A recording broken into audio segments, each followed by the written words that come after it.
আসসালামু আলাইকুম। সম্মানের সহিত বলছি, আমি দেখেন প্রবাসী ভাই যারা আছেন, আমি নিজেও একজন সাবেক প্রবাসী, এই মুহূর্তে বাংলাদেশে আছি। তো যেই রাষ্ট্রগুলোর মধ্যে বাংলাদেশের মানুষ আছে, প্রত্যেকটা রাষ্ট্রের নিরাপত্তা আমি কামনা করি, দোয়া করি। তবে আমরা যারা বাংলাদেশের মানুষ আছি, আমরা একটু সাবধানে থাকবো। কথা বলছি কুয়েত নিয়ে। তো কুয়েতেও আমার বাংলাদেশের অনেক ভাই এখানে বসবাস করছেন বা কর্মরত আছেন। তো আজকের ভিডিওতে ইরান এবং কুয়েতের মধ্যে যে ফ্যাক্ট, এই ফ্যাক্টে ইরান স্বাভাবিকভাবে তাদের রাষ্ট্রের নিরাপত্তার জন্য যেই সকল রাষ্ট্রগুলোতে আমেরিকা তাদের সামরিক বেস বা ঘাঁটি বানায় রাখছে, তাদের ব্যাপারে খুবই সচেতন। এখন যখন ইরানের শত্রুকে কোনো দেশ তাদের ঘরে জায়গা দেয়, আবার ওই ঘর থেকে ইরানে এসে তারা অভিযান চালায়, স্বাভাবিকভাবে সেই দেশগুলোকে শায়েস্তা করার জন্য ট্রাই করে ইরান। ইরান অনেকটা গোয়েন্দা কার্যক্রম চালায়, লাইক গেরিলা পদ্ধতি, ছদ্মবেশে অনেক ধরনের ঘটনা ঘটায়। তো অল্পের জন্য কুয়েতে বড় ধরনের দুর্ঘটনা থেকে বেঁচে গেছে। দর্শক, চাঞ্চল্যকর তথ্য হচ্ছে, মে মাসের শুরুর দিকে সমুদ্রপথে কুয়েতে 4 জন ব্যক্তি অনুপ্রবেশ করেছিল। এরপর কুয়েতের যেই গোয়েন্দা বাহিনী বা বিভিন্ন মন্ত্রণালয় সেক্টর, তারা এই 4 জন ব্যক্তিকে গ্রেপ্তার করে।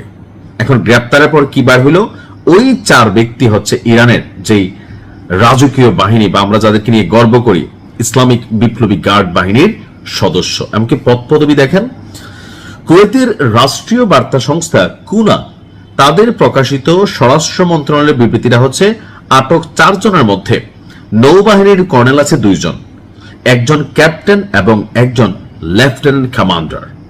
আর তারা কুয়েতের এই বাহিনীর কাছে আপনার স্বীকারোক্তি দিয়েছে কি, ইরানের আদর্শিক সামরিক বাহিনী তাদেরকে কুয়েতের বুবিয়ান দ্বীপে অনুপ্রবেশের দায়িত্ব দিয়েছিল। অর্থাৎ তোমরা বুবিয়ান দ্বীপে ঢুকে যাও। তো ঢুকে কি করবে? এখন ঢুকে সেখানে নৌ মানে কি বলা হচ্ছে, যে দুর্বলতা বা বুবিয়ান দ্বীপের যে কার্যক্ষমতা, বা আমি জানি না কুয়েতের এই দ্বীপটা আসলে কি কারণে ফেমাস, এই দ্বীপটা কি ইরান কেন টার্গেট করছে, এটার তথ্য উপাত্ত দুর্বলতা অনেক কিছু জানার জন্য তাদেরকে দায়িত্ব দেওয়া হয়েছিল।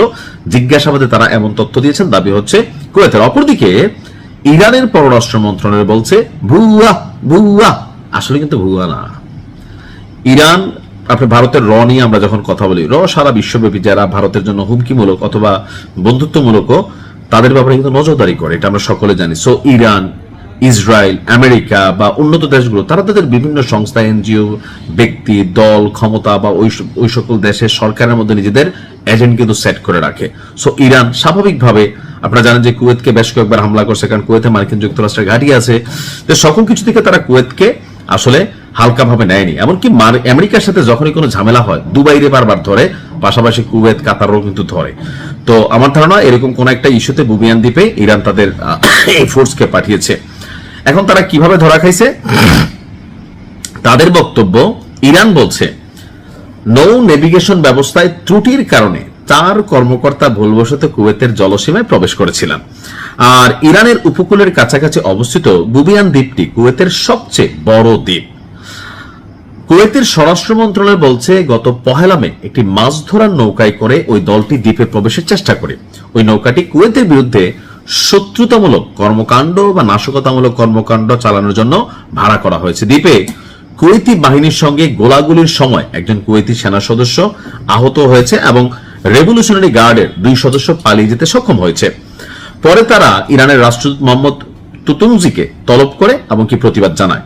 বলা হচ্ছে যে সশস্ত্র এই দলটা ছিল যারা আপনার কুয়েতের এই বুবিয়ান দ্বীপে অনুপ্রবেশের চেষ্টা করেছে, এবং সেখানে থাকা কুয়েতের যে সশস্ত্র বাহিনী, তাদের সাথে সেখানে ছোটখাটো মিনি একটা যুদ্ধ হয়ে গেছে।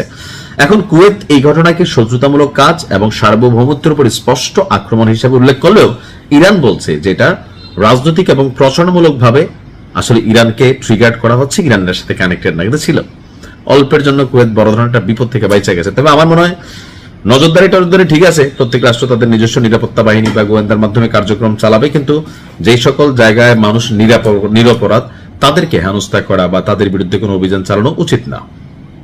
এখন যুদ্ধের মধ্যে এগুলাই ঘটে, আমি যত উচিত অনুচিত বলি। তো যাই হোক, যারা কুয়েতে আছেন সাবধানে থাকবেন, ভালো থাকবেন। আসসালামু আলাইকুম।